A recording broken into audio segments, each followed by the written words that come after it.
తీసుకుందాం అన్నోడివి, నేను డబ్బు తీసుకొని పరిగెడుతుంటే నువ్వు ఎందుకు పరిగెత్తావు? నాకు జవాబు చెప్పు. అయ్యో డబ్బు తీసుకొని వెళ్తున్నావు కదా, నాకు ఇచ్చేసావు కదా. లోక ఆశలు చచ్చిపోవాలి. చచ్చిపోయినప్పుడే క్రైస్తవుడిగా మరలా బ్రతుకుతావు. దేవునికి స్తోత్రం కలుగునుగాక. హల్లెలూయా. 4వ మాట, సిద్ధపడండి. ఎందుకు సిద్ధపడాలి? ఎందుకు సిద్ధపడాలి? దేవుని ప్రేమను, దేవుని సువార్తను ప్రకటించడానికి సిద్ధపడాలి. 4వ మాట, దేవుని సువార్త ప్రకటించడానికి సిద్ధపడాలి ఒక క్రైస్తవుడు. చదవండి రోమీయులు రాసిన పత్రిక 1వ అధ్యాయము 15వ వచనం 16వ వచనం. ఇక విందాం ఒక 10-15 నిమిషాలు. రోమాపత్రిక 1వ అధ్యాయము 15-16. కాగా నా వలనైనంత మట్టుకు సువార్త ప్రకటించుటకు సిద్ధముగా ఉన్నాను. సువార్తను గూర్చి నేను సిగ్గుపడువాడను కాను. ఏలయనగా మొదట యూదునికి చాలే, ఇంకా అవన్నీ మనకు వద్దులే. పౌలు గారు అంటున్నాడు, నేను సువార్తను ప్రకటించడానికి సిద్ధపడ్డాను. అంతేకాదు సువార్త ప్రకటించే విషయంలో, దేవుని ప్రేమను ప్రచురించే విషయంలో నేను సిగ్గుపడ్ను. ఎక్కడికి వెళ్ళైనా పత్రికలు ఇస్తాను, హాస్పిటల్కి వెళ్ళైనా ఇస్తాను, జైలుకి వెళ్ళైనా ఇస్తాను, ఎక్కడ కూర్చున్నా అక్కడ సువార్తను ప్రకటిస్తాను. వ్యాపారం దగ్గర అని చెప్తాను, ఉద్యోగం దగ్గర అయినా చెప్తాను, మా వీధి వారికి చెప్తాను, ఇంటి దగ్గర చెప్తాను. ఎక్కడా సిగ్గుపడను నేను. ఎందుకు సిద్ధపడాలంటే దేవుని సువార్తను ప్రకటించడానికి ఈరోజు ఒక క్రైస్తవుడు సిద్ధపడి లేవాలి. లెమ్మో తేజరిల్లో అని బైబిల్ సెలవిస్తుంది. ఈరోజు మనమంటే మనం కాదు, క్రైస్తవ మతం మాత్రము మతం కాదు, మార్గం. ఈ క్రైస్తవులు అనే వాళ్ళు ఏమయ్యారంటే, నేను బాగుంటే చాలు, నా భార్య బాగుంటే చాలు, నా పిల్లలు బాగుంటే చాలు, నేను రక్షింపబడ్డాను, ఇక నాకేమి పరలోకం వెళ్తాననే ఒక స్వార్థపూరితమైన ఆలోచనతో ఉన్నాడు. అంటే యేసు ప్రభు చూపించిన ప్రేమ నిస్వార్థమైన ప్రేమ. ఆ ప్రేమను మనిషి ఈరోజు ఇతరులకు చూపించలేకపోతున్నాడు. ఈరోజు ప్రపంచమంతా కదిలించింది ఏమిటంటే యేసయ్య ప్రేమ అంతే. తండ్రి వీరేమి చేయుచున్నారో వీరెరుగను గనుక వీరిని క్షమించు.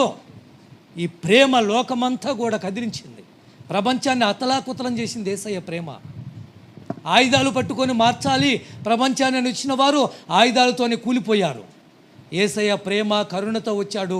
ఆ ప్రేమ ఈ ప్రపంచాన్ని అలాగనే మార్చిపడేసింది. ఇప్పుడు ప్రేమను పొందుకున్న మనము, యేసయ్య ప్రేమను పొందుకున్న మనము, రక్షింపబడిన మనము ఈ రక్షణని ఒక్కదాంతో ఆగిపోవటం మంచిదా? 10 మందికి చెప్పాల్సిన బాధ్యత ఉందా లేదా?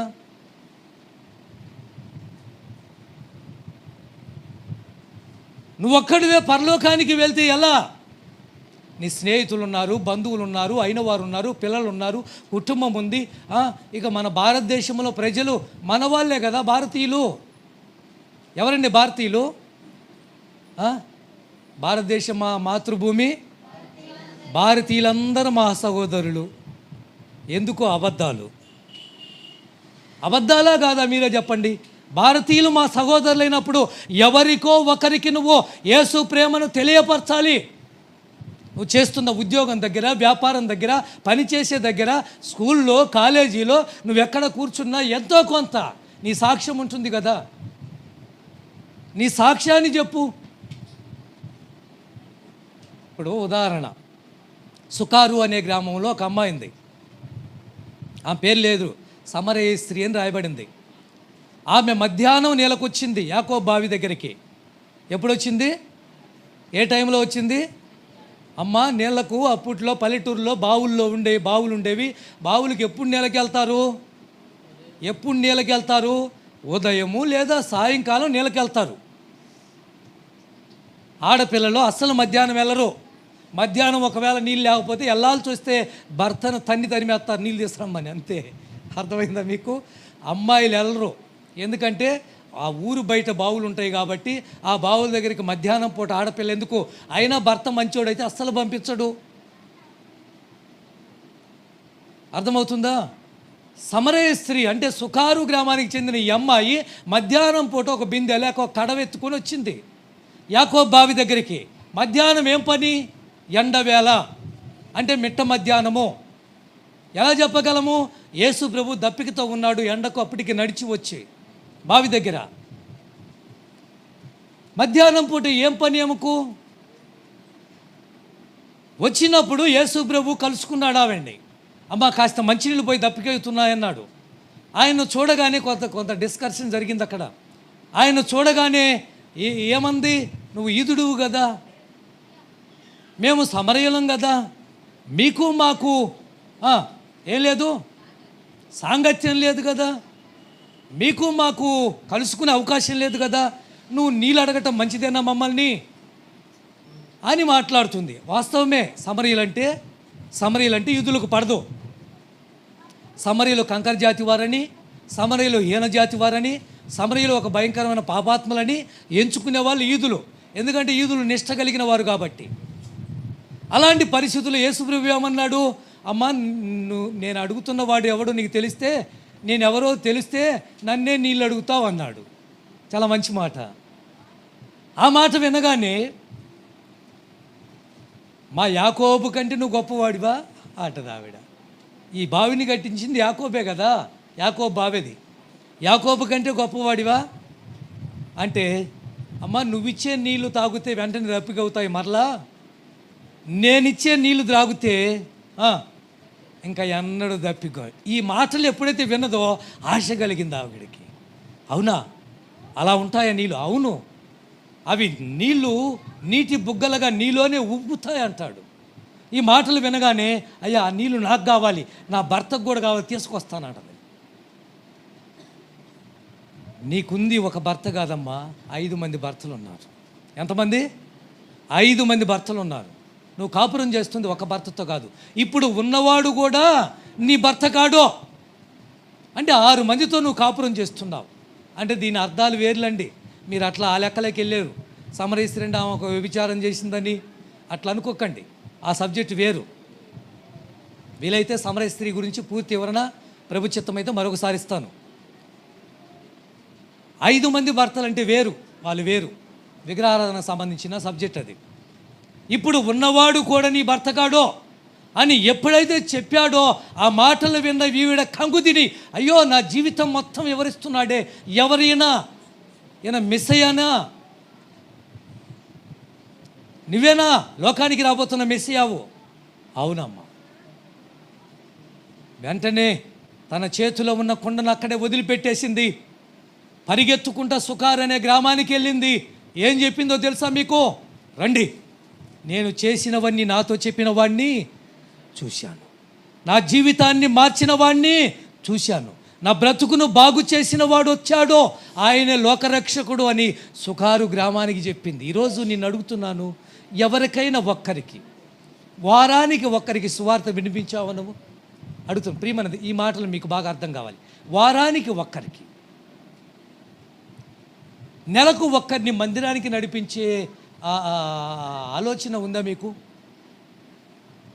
సుకారు అనే గ్రామస్తులు మొత్తాన్ని ఊరు కదిలించిందండి. నిజంగా వ్యభిచారం చేసే అమ్మాయి అయితే వ్యభిచారం చేసే అమ్మాయి మాటలు ఎవరైనా వింటారా? ఆలోచించండి. మీ ఆలోచన పోవాలని అన్నా నేను. అంటే సమరయ స్త్రీ ఒక వ్యభిచారం అనుకుంటారు. వ్యభిచారమందు పట్టబడిన స్త్రీ ఒక ఆవిడుంది, ఆమె వేరు. పాపాత్మురాలైన స్త్రీ ఇంకొక ఆవిడుంది, ఆవిడ వేరు. సమరయ స్త్రీ వ్యభిచారమందు పట్టబడిన స్త్రీ కాదో.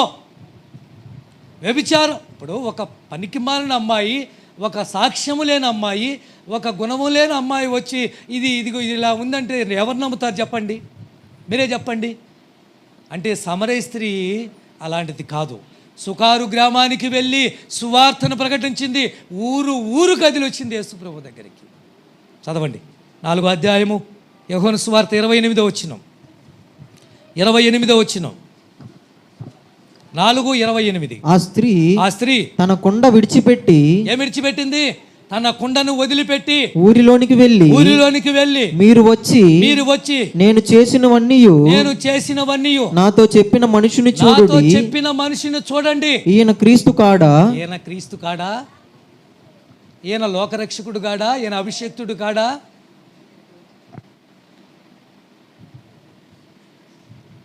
ఏమండి, ఎప్పుడైనా ఇదిగో ఒకప్పుడు నేను ఇలా ఉండేదాన్ని, ఇప్పుడు నేను ఇలా మారాను. నీకు కూడా తెలుసు కదా. మీ ఫ్రెండ్తో ఎప్పుడైనా చెప్పావా నువ్వు? ఎక్కడికి ఎందుకు? మీ స్నేహితురాలతో. ఒకప్పుడు నేను నా గయాలతనం నీకు తెలుసుగా, నేను ఎంత కోపం నీకు తెలుసుగా. ఇప్పుడు చూడు నేను ఎలా మారిపోయింది. దీనికి ఎవరు కారణం? యేసుక్రీస్తు. నువ్వు రావచ్చుగా. ఏమండి, వారానికి ఒక్కరిని మీరు ఒక టార్గెట్ పెట్టుకోండి. నేను ఒక వారానికి ఒక్కరిని మందిరాన్ని తీసుకొని రావాలి. మధ్యకాలం ఒక సాక్ష్యం నేను అన్నాను. ఆ ఇంటికి వెళ్తే ఆ అమ్మాయి చెప్తున్నా, అన్నయ్య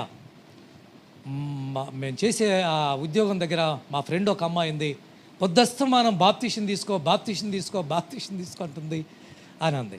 అదేందమ్మా, ప్రార్థనకే రావు నువ్వు, మందిరానికే రావు, బాప్తీషన్ తీసుకోమంటే నువ్వేమన్నావు అన్నా. నేనేమన్నాను, ఎప్పుడన్నా వెళ్తే పండగకు పబ్బన్నానికి మా పాస్టర్ అన్నయ్య ఉన్నాడు, అన్నయ్య వాళ్ళ దగ్గరికి వెళ్తాను, కానికిచ్చుకుంటాను, వస్తాను పలారం ఇచ్చి. నేను ప్రార్థన కూడా వెళ్ళేదాన్ని కాదు. నువ్వెందుకే నన్ను ఫోర్స్ చేస్తున్నావు అని అడిగితే ఆ అమ్మాయి చెప్పిందంట, వాళ్ళ ఫ్రెండు వాళ్ళ పాస్టర్ గారు మందిరంలో చెప్పారంట, కనీసం సంవత్సరానికి ఒక్కరినైనా మీరు రక్షణలోకి నడిపిస్తారా, నడిపిస్తే ప్రామిస్ చేయండి, నాకు మాట ఇవ్వండి అన్న అంటే ఏమో చేయెత్తిందంట. ఒక ఆవిడ, తప్పులేదు, చేయెత్తిందంట.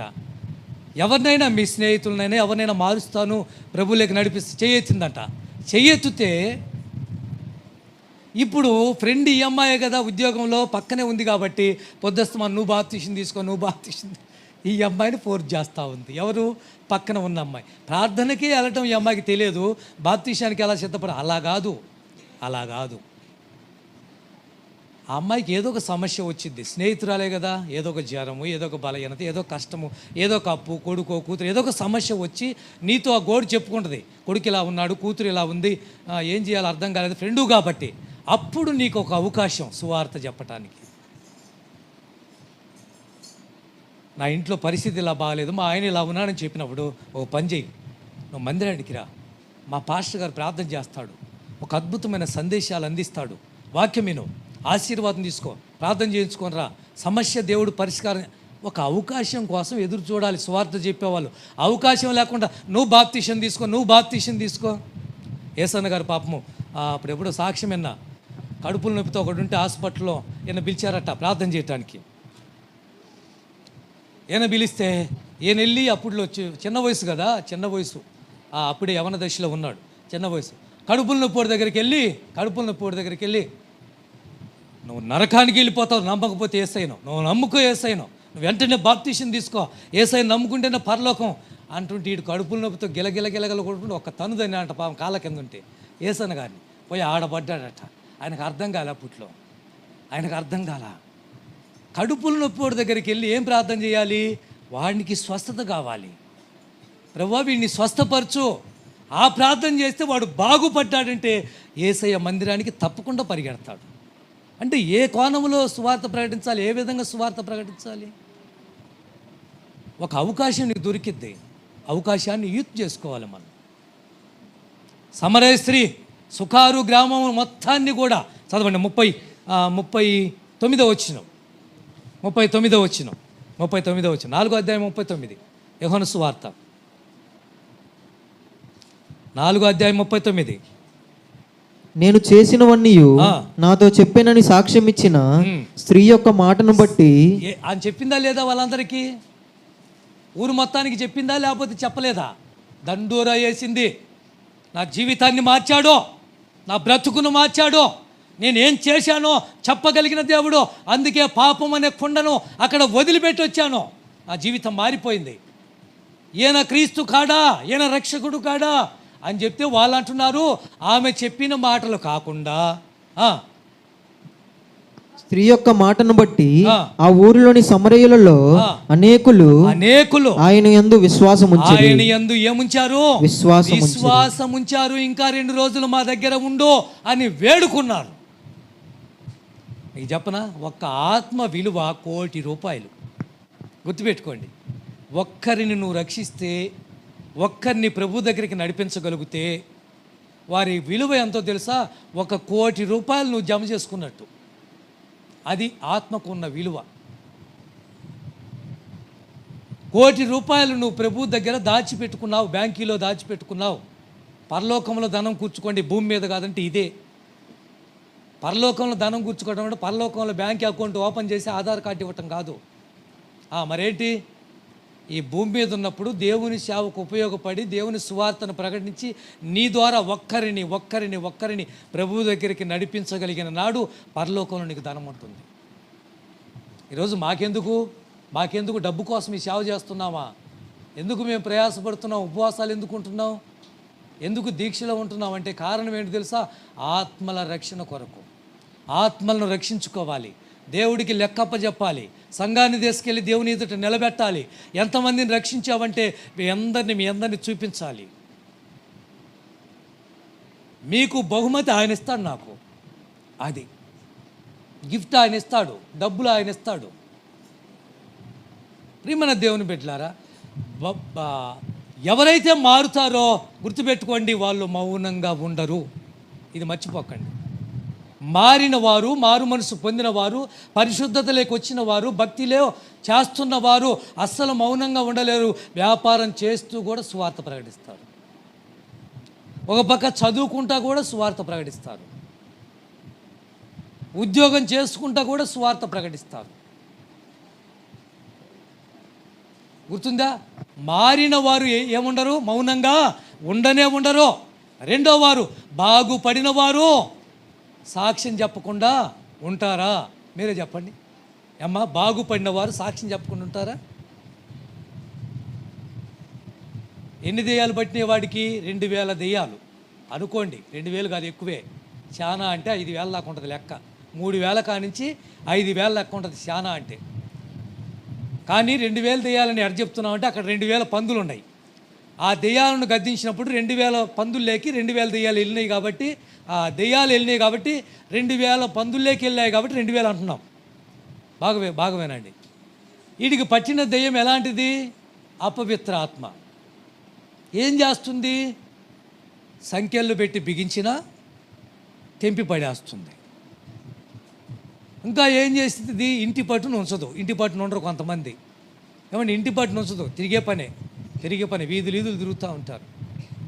ఎప్పుడు ఊర్లమ్మటే. సేవకులు మమ్మల్ని కాదు, మేము కాదండి, మీరు మీ భర్తలు మీ ఇంట్లో ఉండాలి. మేము సేవకులు, మేము తిరగాలి. మా పాస్టర్ గారు నెలకు 30 రోజులు అయితే 30 ఊళ్ళలో ఉండేవాడు. సేవ పరిచర్య తప్పదు. ఇంటి పట్టును లేకుండా చేసింది. అతడితో ఆగిందా? శరీరాన్ని గాయాలు చేసుకునేలా చేసింది. రాళ్లతో శరీరాన్ని గాయపరుచుకునేవాడు. అపవిత్ర ఆత్మ పడితే అలా తయారవుతాడు. బిగిచ్చి పడేసింది, బంధకాలతో బిగిచ్చేసింది. వాడిని ఇక బయటికి రాకుండా చేసి పడేసింది. ఎక్కడ ఉండేవాడు? సమాధుల్లో నివాసం ఉండేవాడు. ఇలాంటి వాడిని యేసు ప్రభు ఒక్క సెకండ్లో మార్చి పడేశాడు. దెయ్యాలన్నింటినీ వెళ్ళగొట్టాడు. వాడి బంధకాలను తెంపిపడేశాడు. 2,000 దెయ్యాల నుంచి విడుదల చేశాడు. బాగుపడ్డాడు. ఎలా ఉండేవాడు ఇంతకుముందు? బట్టలు లేకుండా ఉండేవాడు. ఎలా ఉండేవాడు ఇంతకుముందు? పిచ్చోడిగా ఉండేవాడు.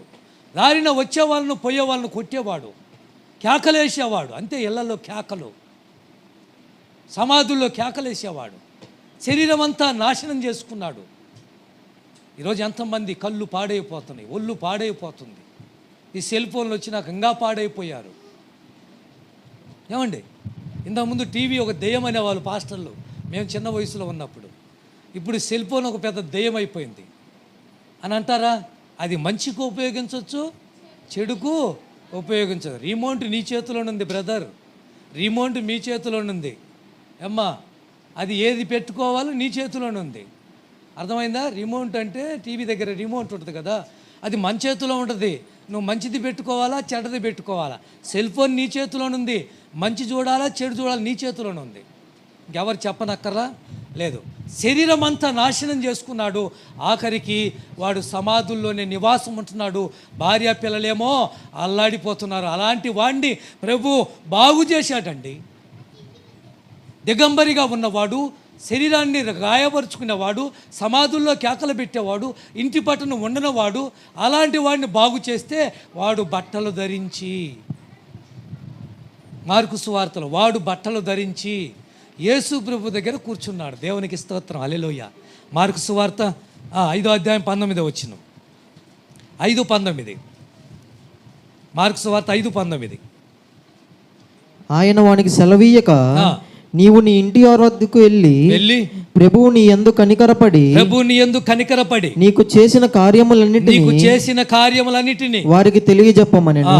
వాడు వెళ్ళి యేసు తనకు చేసినవన్నీ దెకపోలిలో ప్రకటింపనారంభింపగా అందరూ ఆశ్చర్యపడ్డారు. అది సాక్ష్యమో. బాగుపడిన వాడు ఉంటాడా సాక్ష్యం చెప్పకుండా క్రీస్తు గురించి? బలపడిన వాడు ఉంటాడా సాక్ష్యం చెప్పకుండా?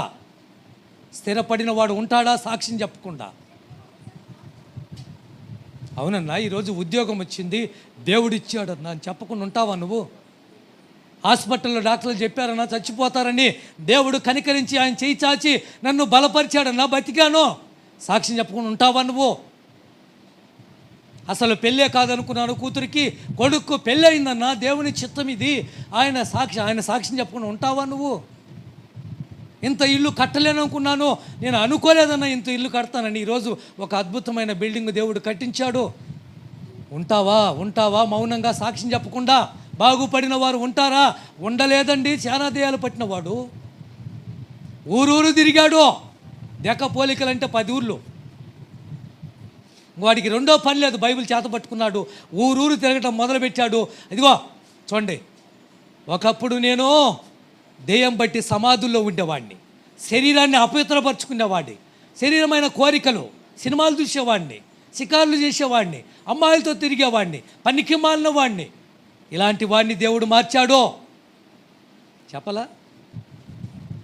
ఇప్పుడు చెప్పండి మీరు. ఇందాక చెప్పానుగా, ఇంతకుముందు చాలా కోపం ఉండేదన్న, ఇది మారటానికి కారణం యేసయ్యే. ఆ మాట చెప్తే చాలు వాళ్ళు మారుతారు. ఇంతకుముందు ఇలా తిరిగేవాడిని, ఇప్పుడు నేను తిరగటంలా, తెలుసా? యేసయ్యే సాక్ష్యం. నీ సాక్ష్యము ఒక్కరినైనా నడిపించగలుగుతుందా ప్రభు దగ్గరికి? సమరయ స్త్రీ ఊరినే మార్చింది. నువ్వు ఎంతమందిని మార్చావు? ఒక్కరినైనా? ఎవరామా? సంపూర్ణమ్మ అన్నపూర్ణమ్మ లేలా? అన్నపూర్ణమ్మ ప్రయాసపడి పాపం ఇద్దరికి సువార్త చెప్పి అన్నాళ్ళు చెప్పిందో తెలియదు. మొత్తానికి అన్నిలేగా, రవణ, ఆ మంగమూరు రవణ, తర్వాత లీల, అన్నిలే వాళ్ళు, విగ్రహారాధికులే, పూజలు చేసేవాళ్ళే. ఎలా చెప్పిందో తెలియదు. ఆ ఇంట్లో ఉండాల్సి వచ్చింది. అప్పట్లో ఎంక్వైరీకి వస్తారని, అప్పట్లో యేసుప్రభు గురించి మాట్లాడితే తిన్నగా వాళ్ళిద్దరిని ప్రభు దగ్గర నడిపించింది. ఈరోజు వాళ్ళు ఎన్ని కష్టాలు వచ్చినా, ఎన్ని నష్టాలు జరిగినా వాళ్ళ జీవితంలో ఎన్ని చూశాను నేను. లీలమ్మ భర్తను పోగొట్టుకుంది, దేవుడిని వదిలిపెట్ల. రవణ జీవితంలో ఎన్ని సమస్యలో, చిన్న పిల్లగా కూతుర్ని పెట్టుకుని అల్లాడిపోయిన పరిస్థితులు. అలాంటి సమస్యలు వచ్చినప్పుడు దేవుడిని వదిలిపెట్ల. ఎందుకో? దేవుడు గొప్పవాడు అని తెలుసుకున్నారు. ఆమె ద్వారా వాళ్ళిద్దరూ రక్షింపబడ్డారు. దేవునికి స్తోత్రం కలుగునుగా. హల్లెలూయా. సిద్ధపడండి. ఏం సిద్ధపడదాం? సువార్త ప్రకటించడానికి సిద్ధపడదాం. తెత్తారా మరి? వారానికి ఒకరిని వెనకున్నోళ్ళు, ముందున్నోళ్ళు లేదు. నెలకు ఒకరినన్నా, నేను ఒక గురి పెట్టుకున్నాను, నెలకు ఒకరిని మార్చి ప్రభు మందిరానికి రా, మా మందిరానికి రా.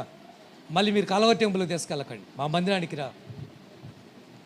పాస్టర్ గారు మంచిగా మీకోసం ప్రార్థన చేస్తాడు, మంచి ఆరాధన ఉంటుంది.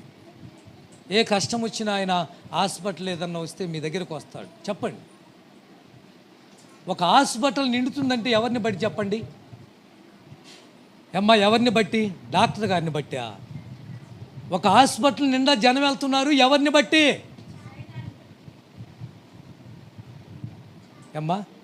పర్వాలేదు, ఏది చెప్పినా పర్వాలేదు.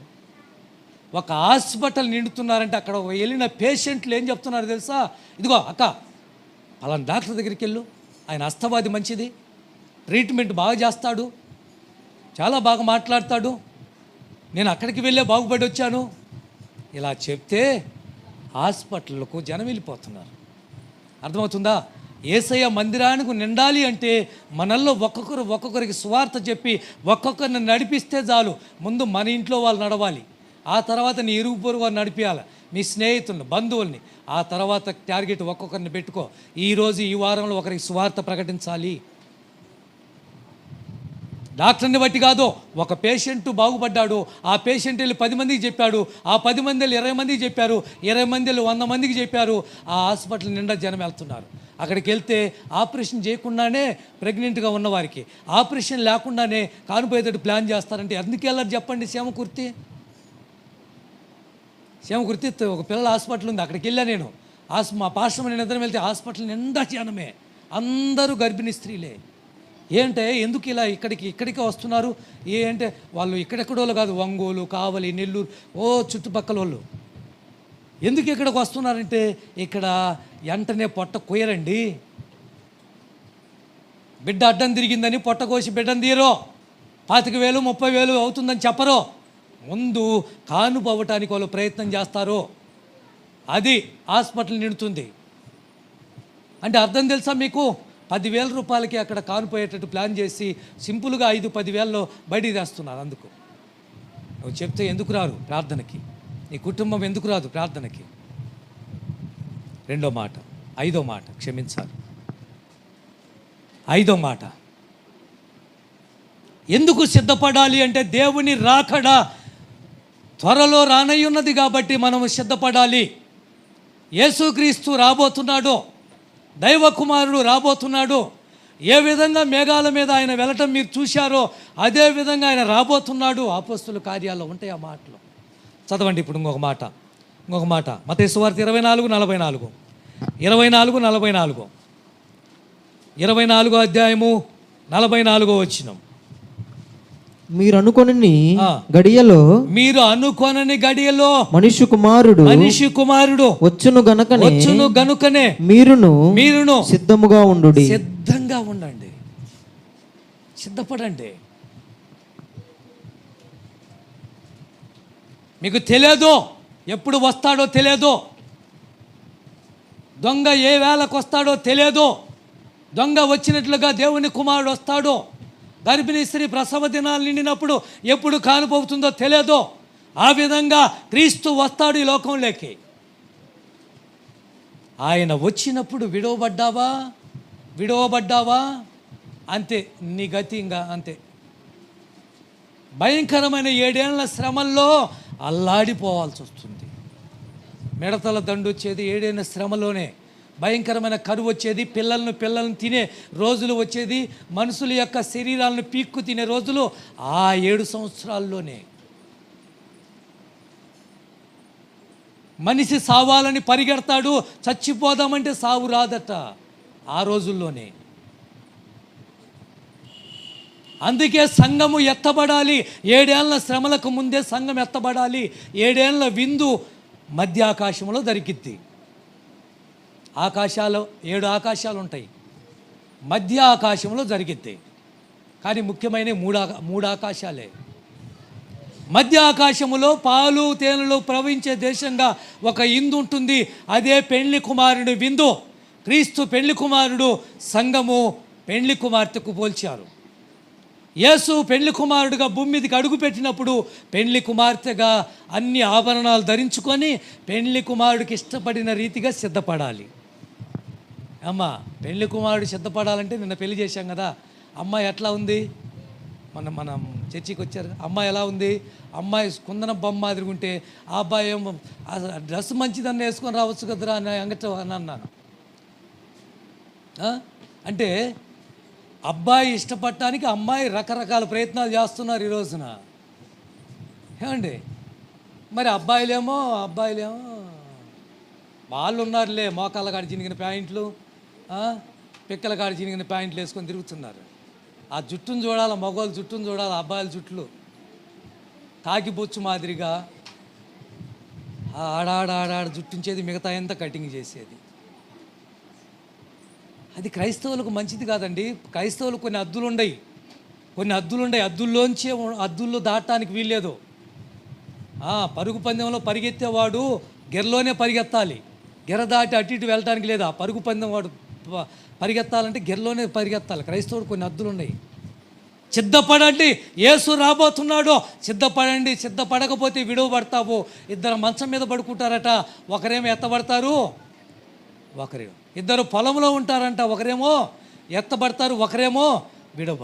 ఇద్దరు మిద్దె మీద ఉంటారంట, ఒకరేమో ఎత్తబడతారు, ఒకరేమో విడువబడతారు. దేవునికి స్తోత్రం చెప్పండి. హల్లెలూయా, హల్లెలూయా. ఇప్పుడు యేసు ప్రభు ఏం చెప్పాడో కూడా చూద్దాం. 14వ అధ్యాయం 1వ వచనం, 2వ వచనం, 3వ వచనం. 14వ అధ్యాయము యోహాను సువార్త 14 1, 2, 3 వచనాలు. మీ హృదయములను కలవరపడనీయకండి. దేవుని యందు విశ్వాసం ఉంచారు, నా యందు విశ్వాసం ఉంచండి. నా తండ్రి ఇంట అనేక నివాసములు కలవు, లేని ఎడల మీతో చెప్తాను నేను. ఎందుకు వెళ్ళాడు?